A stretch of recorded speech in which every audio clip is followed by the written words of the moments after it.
please allow me to recognize the CEG team for their dedication, determination, and unwavering commitment to CEG's vision and mandate.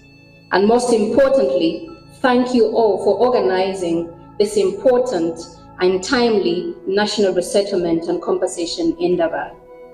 On behalf of the Center for Environment and Justice, its partners, and the entire organizing team, it is my great honor and privilege to extend a very warm welcome to each and every one of you to this historic National Resettlement and Compensation Indaba 2026.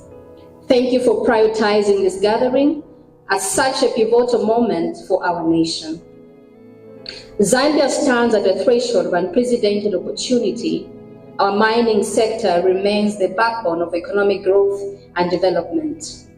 Recent data show that copper production reached 893.44 metric tons in 2025, which is 8% increase from 2024. And the sector continues to attract over 10 billion investments in recent years. Mining contributes approximately 17 to 20% to our GDP, over 70% of export earnings, and a substantial share of government revenue, powering infrastructure, job creation, and the aspirations of millions of Zambians. These land-based investments are not abstract numbers. They represent real progress. Expand operations that create thousands of direct and indirect jobs, support local supply chains, and drive national development. We commend the government of the Republic of Zambia under the leadership of the Office of Vice President and the relevant ministries for the bold steps already taken through the Revised National Resettlement Policy 2024 and the Cabinet-approved Resettlement Management Bill 2026. This demonstrates a clear commitment to transforming resettlement from a source of conflict into a pathway for inclusive and sustainable growth. Ladies and gentlemen, we equally recognize and appreciate the efforts of our mining companies. Mining companies have invested heavily in Zambia's future, and many of you have demonstrated leadership in community engagement and compensation and corporate responsibility. Thank you for your presence today, for your ongoing commitment to partnership. We also call on our mining companies that are present here and those following online to deepen this collaboration by actively supporting and co-hosting future platforms such as this Indaba.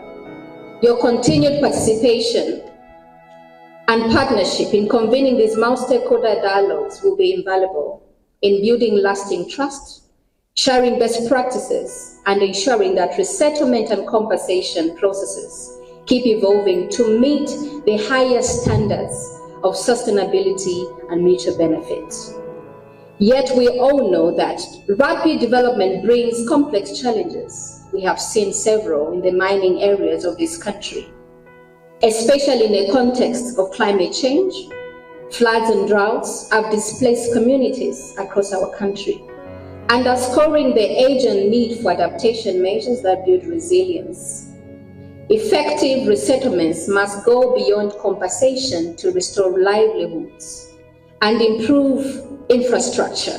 There's a Zambian proverb that says, "A path is made by walking it." Today, we begin walking a new path, one that this country has long needed, and one that would define how we treat our own people whenever the wheel of development turns into their direction. I warmly welcome you to this National Resettlement and Compensation Indaba 2026. That you're here, the voices of civil society, the advocates, the community champions, the watchdogs of the vulnerable, is in itself a statement of what the proposed resettlement legislation must stand for. For too long, resettlement in Zambia has operated in a fragmented legal environment. Different laws, different standards, different interpretations. Some families have been displaced from their land with inadequate compensation. Communities left without livelihoods. without recourse, without dignity. Some projects have been negatively affected by litigation because of the rules of engagement that were not very clear. Investors are ready to create jobs and build infrastructure, but unable to break ground, not because they failed to meet requirements, but because of displacement disputes. This is not a picture any of us can be proud of, and it is precisely why government, under the leadership of President Hakainde Hichilema, wants to ensure that displaced communities or communities at risk of displacement and investments are adequately protected. Distinguished guests, at its heart, the Resettlement Management Bill will be a rights instrument. It seeks to establish, for the first time, a comprehensive and enforceable legislation that every project affected person has a right to fair and adequate compensation at full replacement value paid before displacement occurs. It reinforces what we've already enshrined in the Constitution under Articles 8, 11, and 16. My name is Fred Banda. I'm Director responsible for large-scale mines and mineral investment promotion. This Indaba comes at a critical moment for our country as we continue to pursue an ambitious development agenda, particularly in the mining sector, which remains a key driver for economic growth, job creation, and national development. However, as we expand mining and other large investments, we must ensure that development is inclusive, equitable, respectful of the rights and livelihood of our people. Ladies and gentlemen, as you may be aware, resettlement and compensation are not merely administrative processes, but they are fundamental issues of justice, dignity, and sustainability. Therefore, when not properly managed, resettlement can lead to social disruption, loss of livelihoods, and long-term grievances. Conversely, when effectively managed, it can improve living standards, strengthen communities, and build trust between investors, government, and citizens. Ladies and gentlemen, it is gratifying to note that the government, through various reforms, has recognized the need to strengthen the policy and legal framework governing resettlement. Why this bill matters? The settlement bill seeks to strengthen how Zambia plans to manage and support resettlement schemes, especially for vulnerable and landless populations, the Mlambe case. The bill aims to address the following issues. If you see currently, our laws that we are using, they are so fragmented. Land, local government, mines, we know that there's a mix. And that's the issue we're trying to cure. So you see that our laws are fragmented, hence bring out weak coordination, and the inconsistent competition which you are just talking about. Same land, different but different monies, or same money. Different sizes of land, but same money. Or same land, but different types of competitions. And then also the need for a unified framework, how to work together, so that we are able to achieve. We are still on why this bill matters now in terms of the projects. This bill shall apply to any project, including project applications, associated activities, or facilities that are likely to entail the physical or economic displacement of persons, irrespective of purpose of the project, persons executing the project, funding source, private or public lands. Do the community feel that they were actually actively involved in the process? They feel they were consulted enough during the process, from the displacement, package determination, of their compositions, where the result of the study reveals that about 60% of the respondents, the people that we talked to, of course, acknowledge having in attendance of several meetings that were held by the local municipality. And the civil society organization and other key informants that we actually interacted with confirmed that the local municipality played an intermediate role representing the government, the company itself, and also, they were more like serving three parties in this case. So the government on the other end, and this is a government, it means higher offices at the headquarters, and also the company itself, and now the community on the other hand. So they held meetings which most of the people or the members of the community, those that were affected, attended.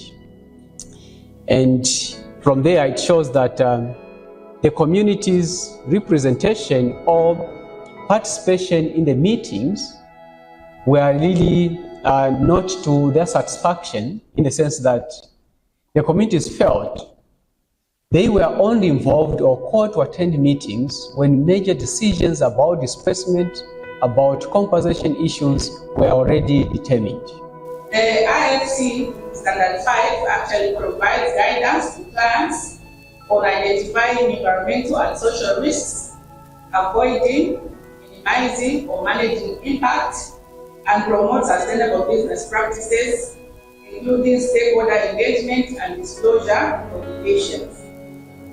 Now, when it comes to Standard 5 of the IFC, which is land acquisition and involuntary settlement, the overview is that in terms of performance, it actually addresses impact on land acquisition, which is also looking at restrictions on land, and it focuses on protecting the communities for individuals affected by the project that is coming in terms of investment. So what is the involuntary settlement? This actually refers to displacement caused by the project that may come in terms of investments, and it looks at physical displacement, relocation, or loss of shelter, and also not only the aspect of physical but also economical displacement, which is loss of income, assets, or livelihoods.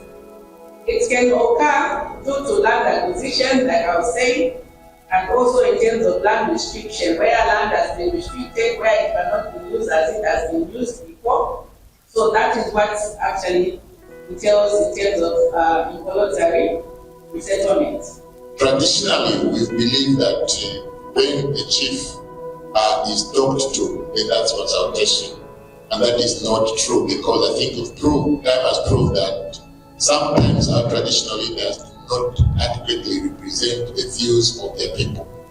Yes, we know that there are traditional leaders that are well-meaning, but it's good to ensure that even their people, their subjects, are also adequately consulted at all stages. At the inception, at planning stage, they need to be consulted so that they understand the advantages or potential advantages, what risks, what disadvantages the project. Coordination was weaker because the mandates of different institutions could not directly address the issue of resettlement. One step that was very clear was that you will see that in Gazette number 1123 of 2021, the resettlement mandate was placed under the Office of the Vice President.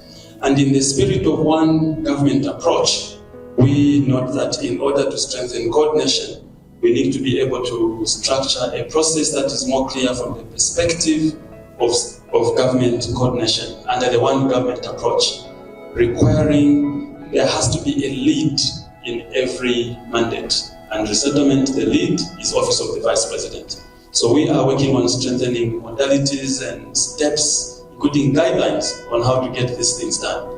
A good resettlement action plan is premised on a number of factors. One, like I mentioned, if there is meaningful engagement with interested and all affected parties, then the outcome all those processes would be good.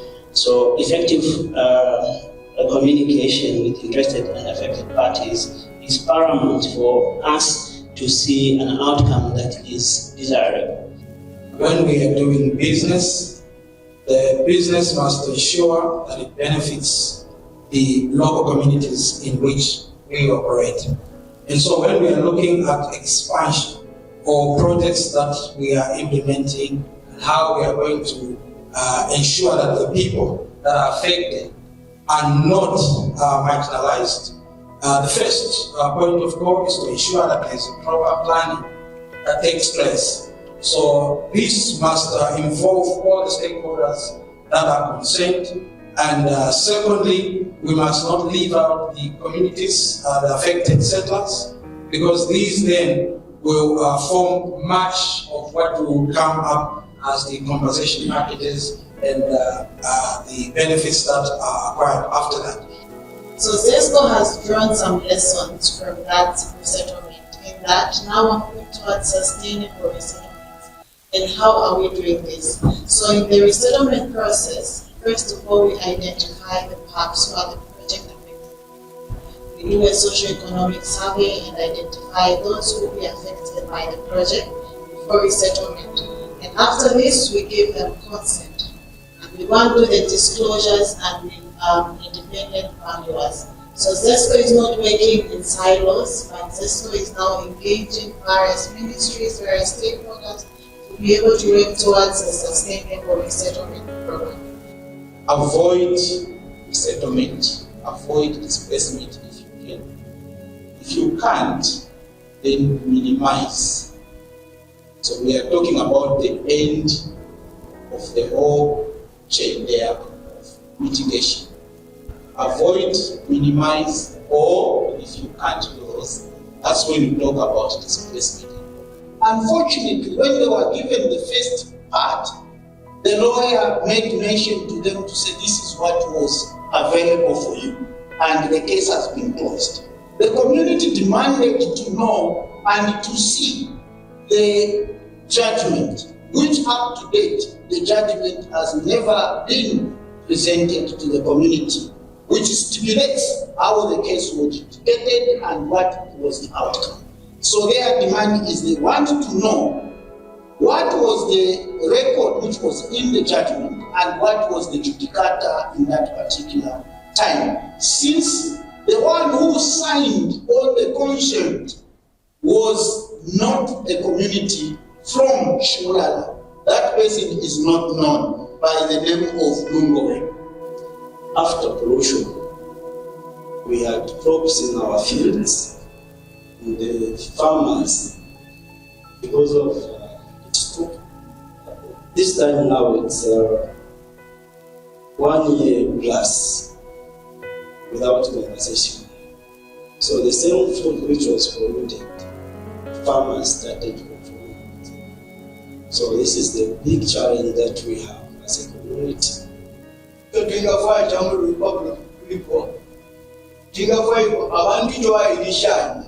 bafule bandayira ine bakonga efirisheni wakomenti bantu umuntu itayira twafule wakomenti kwa mtare ishani bale kama bandita kwa bao tuchishia kono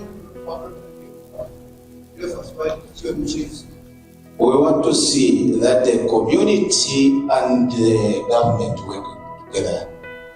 That is the thing we want, because this time it's like the government is the other side and the community is the other side, but they're the one affected. It's a very good relationship with the people who were replaced, because we made sure, including myself, I went on the ground, physically went on the ground and made sure that they had been displaced and given another land where they've settled. And so the relationship with the investor and the people living there is very, very good. So with the coming of the law like this, I think it will even be far much better. What commitments can you make as members of parliament to support the timely passage and effective implementation of this bill when it does come to parliament? It's one of my commitments to ensure that we have pre-legislation consultation. And then of course, when the bill comes, we hear from you. You tell us what you want to see. I've seen a number of important issues in terms of compensation, itself, compensation, the type of compensation, and the like. And I think that's an area that needs to be very, very clear, And also, we need a route for the state to be able to take over certain spaces for the good of the public. From the governmental point of view, is to be proactive once this law is passed.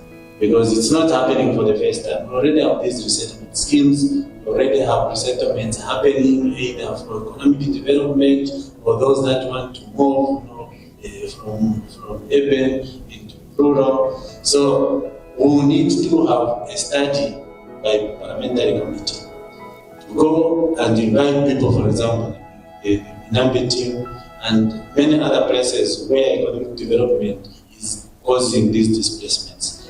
Once the parliamentary committee does that study, then they come back to parliament to present their findings, and it is debated and given to the responsible government department. In this case, the office of the vice president responsible for this function, to give assurances that my colleague had mentioned, to give assurances how are they going to address the challenges that have been highlighted in that study. Our responsibility is obviously oversight. We have a committee called Government Assurance that now has to give a report to Parliament after 6 months, whether the law is giving us the right outcomes or not. And of course, apart from waiting for government assurance, I think individually we have a duty to ask Madam Vice President, this law is under your wing, we have a PS under your division, there's a new division which has been proposed. How many new projects have actually complied with the law? Because there are different types of projects. There are projects to do with mining. FQM is only interested, obviously, in the mining sector. What about those that are building health facilities? Okay, someone wants to build a private health facility, someone wants to put up a sports facility. How do we ensure that the law speaks to different sectors of infrastructure development? Once the bill is passed, which I believe there will be no problem. But I just want to indicate that the state, in this case, you see, because the state wants the investment. They want development on one hand, and usually the investors give conditions that and when you talk about people being displaced, really, talking about vulnerable people. So the main issue is the role that the state play in terms of representing the weaker in this case, which is what has been presented so far is good. And my submission is that we need to reconcile the bill with IFC PS5 that somebody talked about, and also the ESS. These are World Bank, well researched and applied in other countries. We just look at the common practice and the best practices, see what we can do. We do a law that is going to stand the test of time, and not to have a rushed piece of legislation that we have to go back and take home. This process, in our view, is an opportunity to promote a stronger one government. Because this is what I think is emerging. That once we get one government approach to work, we'll perhaps be a better country. What that one government will do is that it's going to reinforce national development plan. A colleague was mentioning that this is sort of trying to deal with the results. The root cause, as Mwape should point, may so rest in peace, is that our national development planning is not coordinated, is not very deep enough. I think once we begin to work as one government, we'll perhaps be able to see a much better citizenry, as it were. We do have a center that's looking at the environment, how conducive it is, where are we moving people, are they able to be productive where we are. We have a policy that testing the soil, we have infrastructure that is looking at the kind of building the kind of houses that we're going to use for compensation. So it is not multi-sectoral. So we are not experts in everything, but we rely on other ministries that do have that leverage in doing what they need to do. So in order for us to have a proper resettlement action plan, we need to include our colleagues who have the expertise to ensure that what we're doing is correct.